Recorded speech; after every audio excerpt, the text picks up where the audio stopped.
guys, hi, Rochelle here, and Joe is taping me to make this garden tour a little bit easier.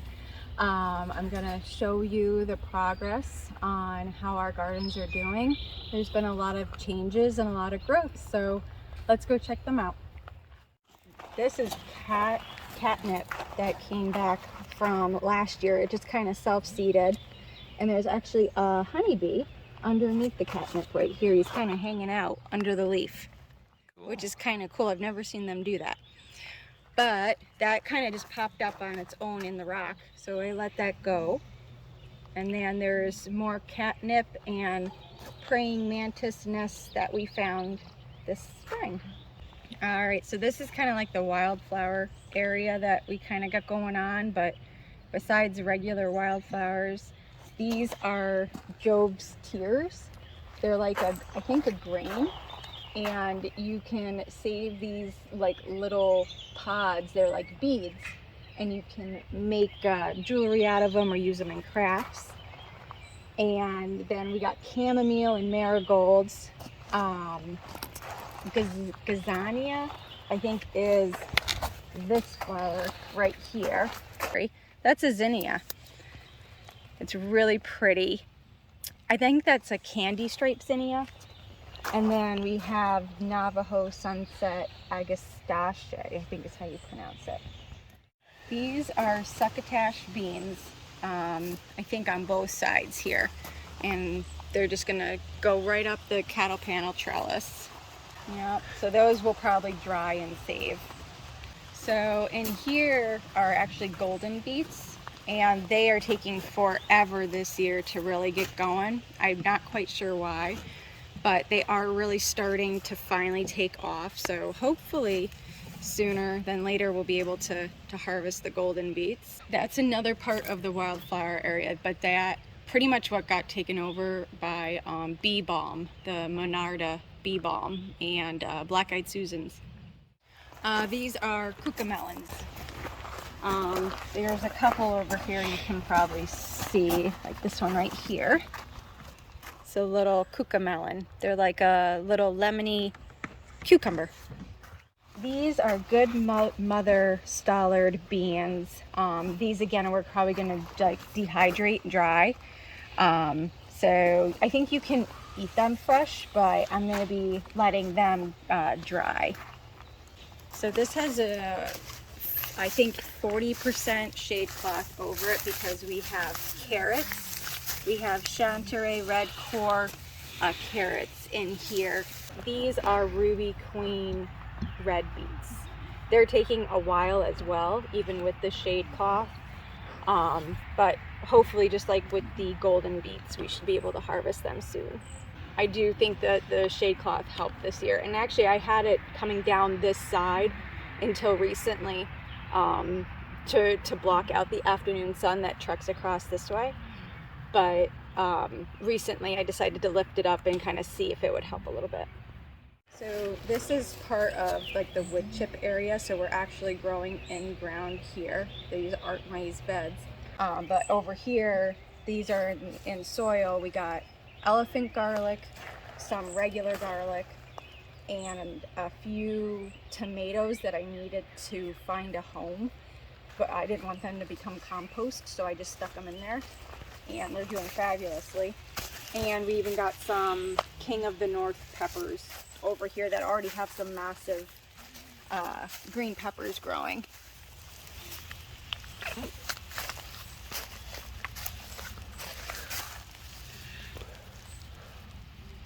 So this is a Prairie Fire tomato, and so we're already starting to get lots of fruit. You'll see on the other tomatoes I have planted, we got fruit started. We have a 16-foot cattle panel trellis that goes all the way down here, and on both sides we have garlic basically running straight down this way, with one King of the North pepper that I had to kind of put in because it needed a home. It's not looking too happy right now, but I think it'll live.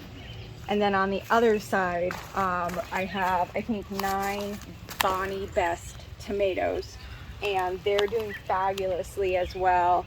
really putting out a lot of fruit. They're super healthy. We're keeping them pruned pretty much a good at minimum like 18 inches off the ground to prevent any diseases from kind of taking over.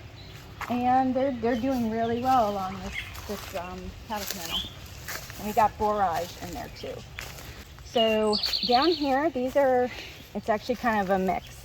These are Cylindria Beets, so they grow more like a cylinder.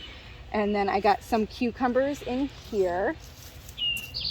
And these are Diva Cucumbers. And if I remember correctly, I got these from Seeds and Such, and they're disease resistant. So that's why I'm trying them this year.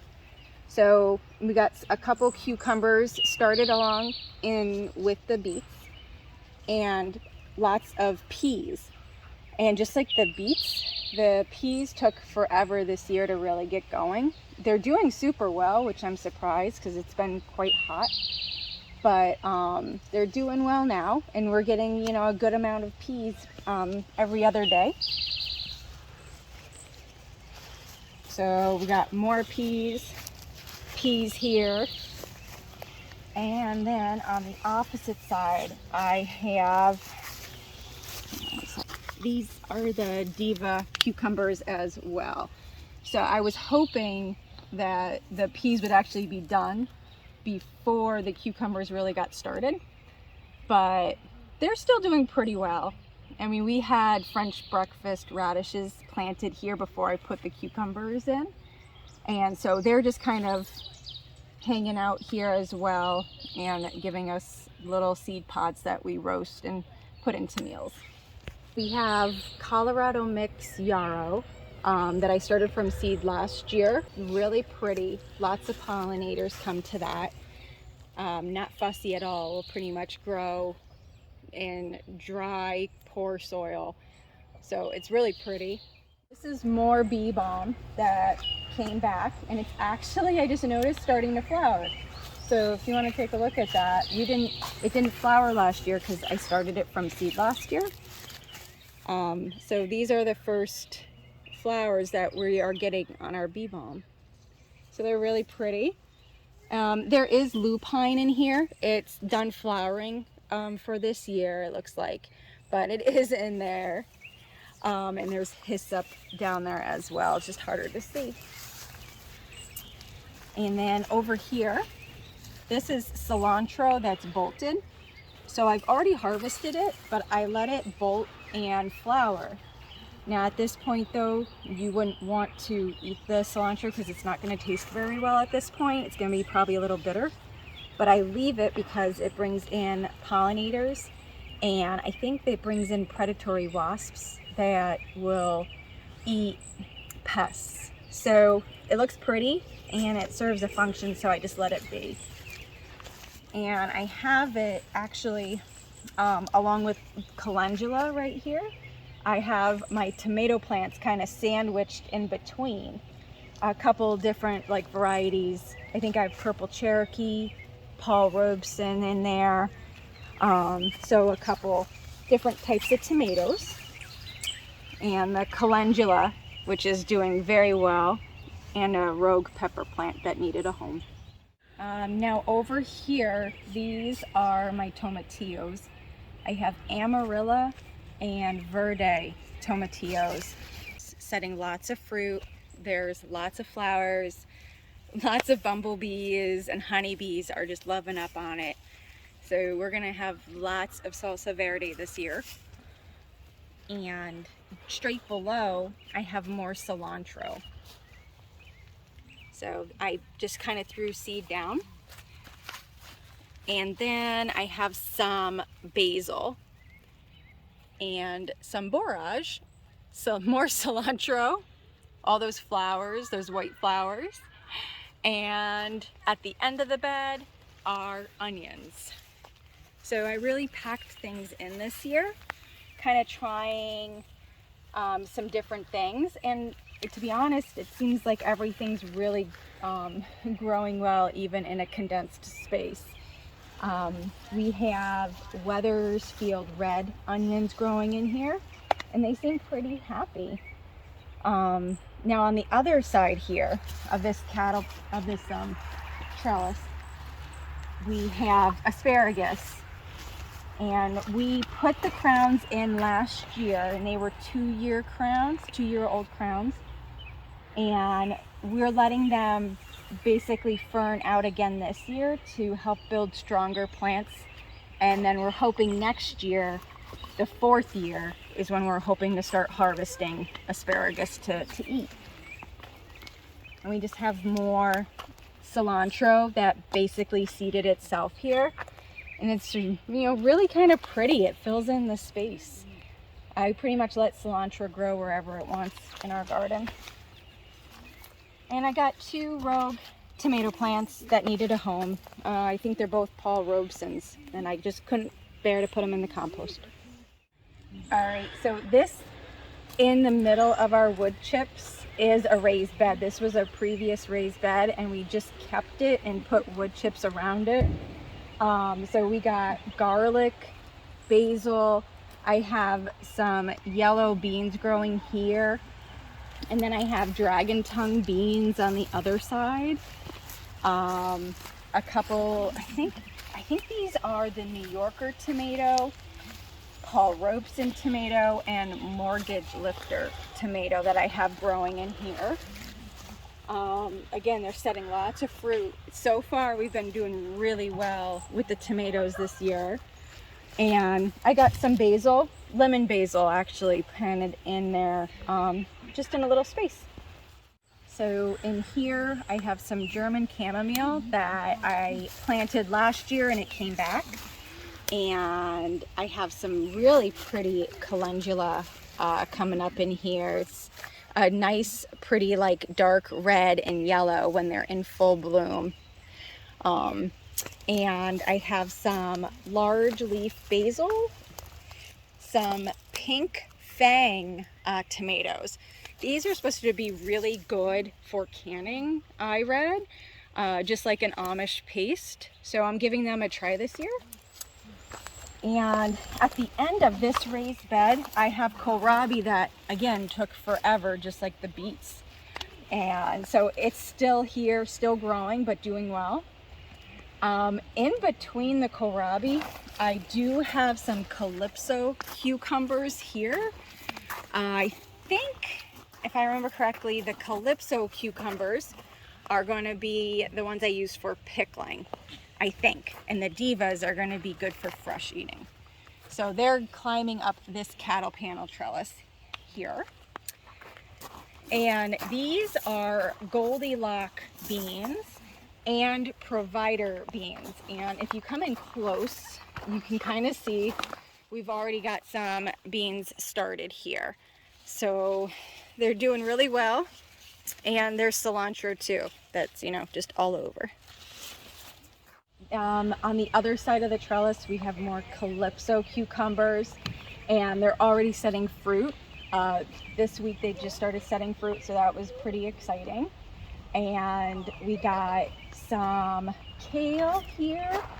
We do have some carrots over there, but I've been harvesting a lot of them. So these are the Uzbek yellow carrots. But then I got some more pink Fang tomatoes growing, and parsley just down in front of it, and then oregano that I planted from seed cut like 3 years ago, and it comes back every year. And I've already cut it down for drying, and it came back beautifully again. Over here I have some Prairie Fire tomatoes. I think these are supposed to be like super sweet Roma style tomatoes. They're really nice, setting a lot of fruit. And then here we have Mortgage Lifter tomatoes. I've never grown these before, but I've heard really good things, so we're trying them out this year. And I have more Weathersfield red onions in here. The first year I'm actually doing quite well with onions. They're really pretty. I started them from seed and transplanted them out, I think in March, and they're doing well. So I also have some Walla Walla onions and some shallots and a few Wethersfield Reds, I believe. And on this side, we have dill. I just sprinkled some seed down. I've already harvested some and it's growing back again. So that's doing well too. Over here, we actually have Sam's Stargazer Lilies. He found these at Tractor Supply, I think in 2020. And he was smitten by how they look. So we bought them and they are coming back for what, now their second season. And they're really beautiful, so I'll have to show you what they look like once they bloom. And then over here we have our elderberries. This elderberry looks a bit crazy right now because the wind actually totally knocked it down. So it's a little cockamamie right now, but she's still producing flowers. So we're still gonna get an abundance this year of elderberries. You can even see on the far one, they're starting to bloom. And if you walk this way, you can see this is our blackberry bush that's all sorts of happy. Actually somewhat contained this year compared to other years. And this here is tansy that I planted last year and it came back. I did have to hack it though because it really got too bushy and was just taking over. And I planted tansy because it's supposed to be a good companion for berries because I believe it helps to repel ants. I don't really know for sure if it has or has not worked, but I figured it was worth putting in. So on this trellis, we have two different types of pole beans. I have Kentucky Wonder pole beans on this side. So those would be good for fresh eating. And then on the opposite side here, I have Rattlesnake pole beans, which we grew last year and they did really well and they were super tasty. So once you come through this trellis, we have a little side bed over here with lots of onions and bunching onions. Sam planted some wild violet a couple years ago over here, so we just kind of let that be. And also right here is the teepee that the boys put together and constructed for us to grow beans and peas on. So we right now have 2 grow bags and they have some peas in there that are doing really well. Here are, let's see, the golden sweet snow peas. They're producing well and they've been pretty tasty. And then I have some green peas on the other side along with Scarlet runner bean that I planted in the same grow bag. So these are Scarlet runner beans right here. They have these really pretty beans, pretty blossoms on them. So that's growing right alongside the peas.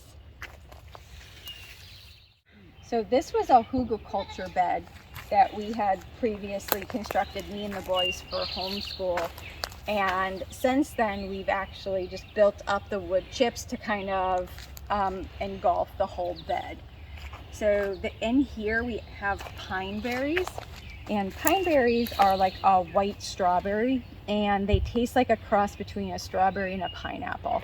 They're pretty tasty. They're kind of got more of like a light spongy texture than like a super juicy texture. But it was something different to try. So we have them all in here. And also in the mix, we have some sage and some zinnias, cilantro, borage, and basil too. Now, this last part of this garden, this used to be a massive like melon mound where we used to grow melons or squash. And so we leveled it out, and over here, because it gets some shade, we put more of our shade loving plants. These are Cylindria Beets. So those are in here. They're doing well. I've actually started harvesting some of those, and they're really good. The family likes them. And I have a couple onions because I had some extras, so I just kind of used it to help divide this side in half. And then we got some really nice Swiss chard. Yeah, it's really pretty, growing well back here. Really, really pretty, vibrant. And then I got some Ragged Jack kale, dazzling blue kale, and we have carrots. And these are, that's what they are. So these are ox heart carrots. So they grow shorter and fatter. So if you have like clay dirt or dense dirt and it's not really nice and loose, these are going to grow super well there. So the ox heart carrots have been growing well over here. All right, so in here, this is our straw bed that we started last year. Essentially all we did over here was put down cardboard or contractor's paper and then top it with compost and food scraps and like hay and straw. And we expanded this year and it's doing very well. You know, over here we have peach trees. We have 4 peach trees and we started them last year from peach pits. So I think we have a few Carolina Belle peach trees that we started, and they're growing very well. So we'll see how they produce as the years go on. And in between, I actually have some nasturtiums. Those are variegated nasturtium. And up above them, we have some sunflowers. I believe these are the mammoth sunflowers because Sam really likes sunflower seeds. So we want to try to grow some that get like really big seed heads. So we have 6 of those kind of growing along the perimeter so it won't ever shade the rest of the garden.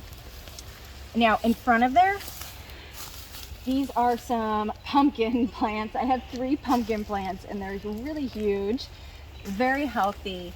Knock on wood, no squash bugs yet. So fingers crossed we stay away from those. Further down here, I have a Jalapeno trellis and we are trying loofah for the first time this year. It isn't growing like super quick, but it is quite healthy. So she's growing up this trellis quite well. So we're gonna see how they do. I hear that they can take over and get really big. So I'm hoping they don't get too crazy. And then on this side, I believe these are lemon squash. So they're gonna grow like little yellow zucchinis. So we got 2 of those here. And then over here, we have our goats. These are my garden supervisors. And Max and Sam are trying to keep them quiet at the moment because they're very opinionated. So, yep, they agree. They're opinionated. So, they're very talkative. So, if they chime in, that's why. Down here, these are Lelandau's watermelons that we're growing for the first time this year. Really growing well. And then to over here, these are Burpee's butterbush. Butternut squash, I believe is what they're called. They're very compact butternut squash plants. So I have 6 of them because any type of squash plant that can grow compact is a type I'm willing to try. And it had really good reviews and they look really well. And then this here growing amongst the squash is milkweed that grows wild here. I did leave a few because as you can tell, the leaves have been chewed on and I have been finding monarch caterpillars. So I know I saw at least 3 in the past week and I have some pictures that I can include on the video here. So I do let some milkweed grow in here. I pull any milkweed that is, I would say, grows outside of the here because of the goats. It's toxic to goats, so I try to control it and let at least some stay within the garden for the monarchs. On this trellis here, we have lemon drop melons. They are going to climb on up and give you little personal sized yellow melons. And then on this side of the trellis, we have Minnesota midget melons. And these ones were known for growing better in northern climates with shorter summers. So we're gonna give them a try. They're loaded with blossoms. So I'm pretty hopeful we'll get some good melons. So this is one of the zucchinis. This is kind of like a Romanesco style zucchini. It's got the stripes on there, you can see, and time agrees. It's a really good zucchini. Then all the way down here I got 3.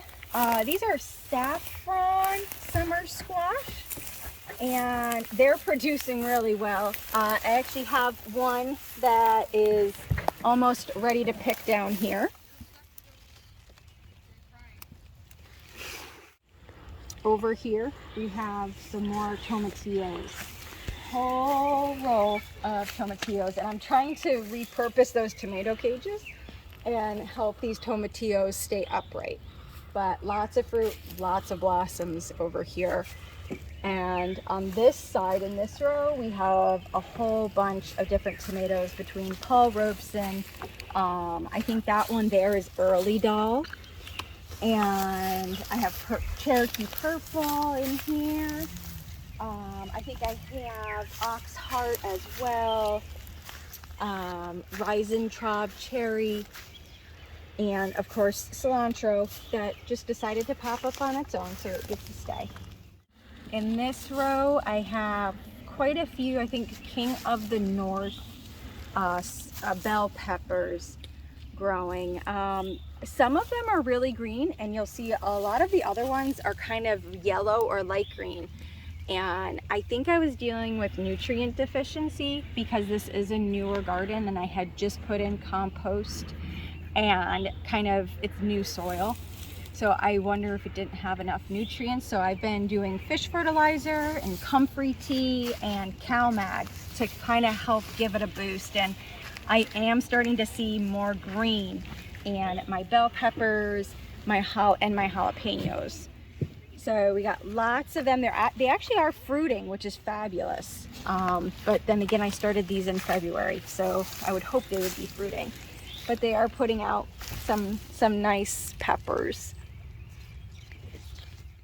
All right, over here we have lots of Tam jalapenos and Craig's Grande jalapenos. All the way on down, this is basically just a row of jalapenos. And you can see, I actually just picked some that were done, but they are loaded with lots of really nice jalapenos.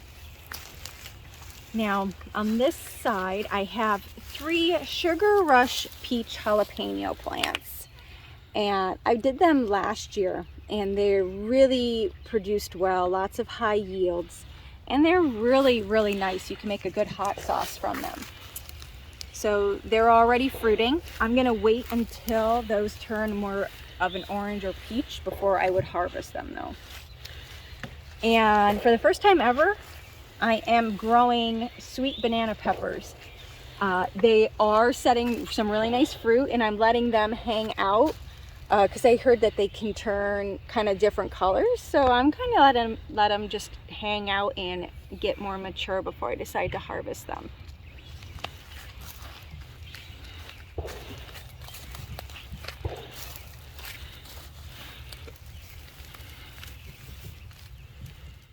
In here, I have the Aji Chipharati pepper, and I actually do have it fruiting, even though the pepper plant itself looks despicable. You kind of come in close, there are these little tiny, like circular peppers. That's what they're gonna be. They're not gonna be very big, but supposedly chefs adore these peppers, so I'm just giving them a try. Again, nutrient deficiency, so I am trying to help them survive and hopefully still have a successful harvest. Now back over here, I have 2 out of my 3 sweet potato bags. So these are Beauregard sweet potatoes. Last year, I grew them actually in the ground and something ate them. So this year, I have 2, 3, I think these are 15-gallon fabric grow bags, and they're very healthy and they're doing really well in there. Now, in this last row, these are a couple different varieties of potatoes. I think I have a red, a purple, a Yukon, and a russet. They were doing really well, but I think I started overwatering, and some of my plants are starting to die. I think it just got too wet underneath all of the straw and the grass clippings, and the potatoes, I think, just literally started to rot. So I still have some investigating that I need to do to find out the true root cause of why I'm losing some of my potato plants. Some are still doing really well, and I hope they stay that way. I've started to kind of dig into some areas the best I could, also trying to give it maybe like some ventilation, let some of that moisture out. But I also have my third sweet potato grow bag in the back, and just in front of the potatoes I am growing peanuts, which we've never done that before, and they came up. I figured it was worth a try. I think these are Valencia peanuts, red Valencia peanuts. So we'll see how they do and how they come out. All right, so that's pretty much a wrap on the gardens for right now. It's July 4th. So I think we're gonna go and sit down and wait for all the neighbors to let off their fireworks and enjoy the rest of the night. So thanks for joining me. Bye.